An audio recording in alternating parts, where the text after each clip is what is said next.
peuple, les reines de cette Boadicée mènent la révolte contre l'occupant romain. Le destin de Boadicée.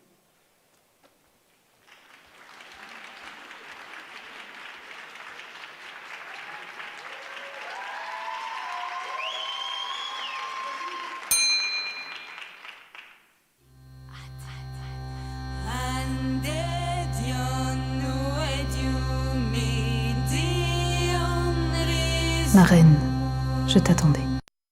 Les légions romaines sont à nos portes. La bataille est imminente. Et tu es venue savoir quel destin les dieux te réservent.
duel antique médiéval.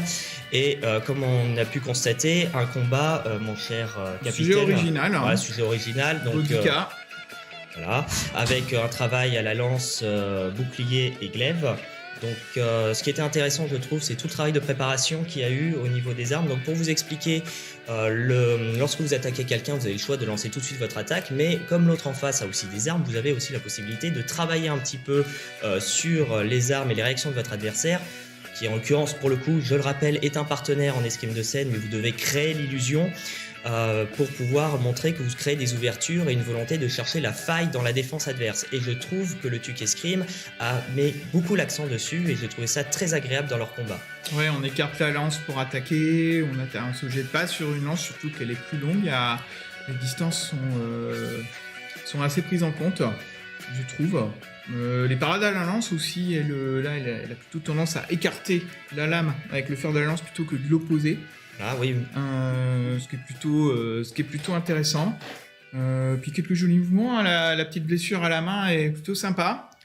Tout à fait, je trouvais, voilà, il y a des choix très intéressants d'un point de vue scénique. Le travail sur l'avancée avec une arme beaucoup plus courte qui permet donc de justifier le fait d'aller travailler sur cette cible-là et pas d'aller chercher le corps à corps. Très intéressant, surtout quand on connaît l'évolution du combat et notamment de l'escrime dans le cadre des duels, avec cette évolution vers le travail aux avancées. Donc c'est vraiment je pense une très belle prestation. Enfin, moi j'ai pris beaucoup de plaisir à la regarder. Peut-être un peu un manque de mouvement si on devait mettre des critiques. Ça, il faudra voir comment le jury apprécie le fait que pendant un moment donné, ça se déroulait de façon un peu statique autour du même lieu. Mais en tout cas, et notamment, je voudrais revenir sur le travail à la lance. Et j'ai l'impression qu'ils ne sont pas tombés dans un travers qui pourrait être le cas. C'est d'utiliser, par exemple, la hampe et tomber dans une distance réduite sans justification. Le travail est bien crédible. Il y a vraiment au travers de la lance la volonté d'utiliser son allonge. Il y a, enfin, sérieusement pour le Tuque Escrime, je trouve que c'est une prestation qu'il faut réussir au niveau à avancer devant, quoi. Voilà, au niveau technique qui est pas mal. Tout à l'heure, quand nous regardions, le Duc nous a fait une remarque, puisque je rappelle, le Duc avait un avis beaucoup plus scénique. Il nous disait que peut-être la difficulté, c'est aussi de pouvoir jouer la blessure à la main, notamment en permanence. C'est vrai que pour les acteurs, c'est compliqué. Pour les athlètes, ça peut être compliqué d'un moment donné de se rappeler qu'ils sont censés être blessés et donc avoir la gestuelle correspondante, puisque comme je le rappelle, c'est pour de faux, ils vont bien.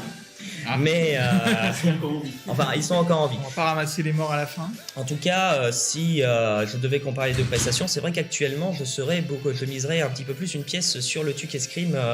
Après, ça fait sûrement longtemps qu'il le prépare, puisqu'il avait déjà joué à Coréo il y a presque 2 ans. Oui, en effet. Moi, je les avais vus là-bas.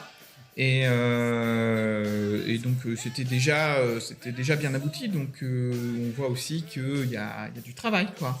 Voilà, il y a du travail. Alors, un numéro fait comme ça, préparé à l'arrache. Ouais. Alors, il est vrai que les championnats de France d'escrime artistique ont été annoncés au début de cette saison, mais il faut savoir qu'il y a des troupes qui préparaient des numéros en vue d'événements comme celui-ci depuis plusieurs années.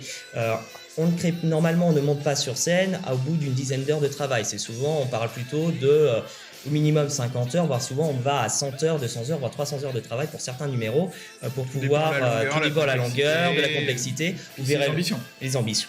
Le temps que vous avez eu, c'est un véritable investissement de la part de ceux qui pratiquent ça dans les salles d'armes et les associations tous les jours.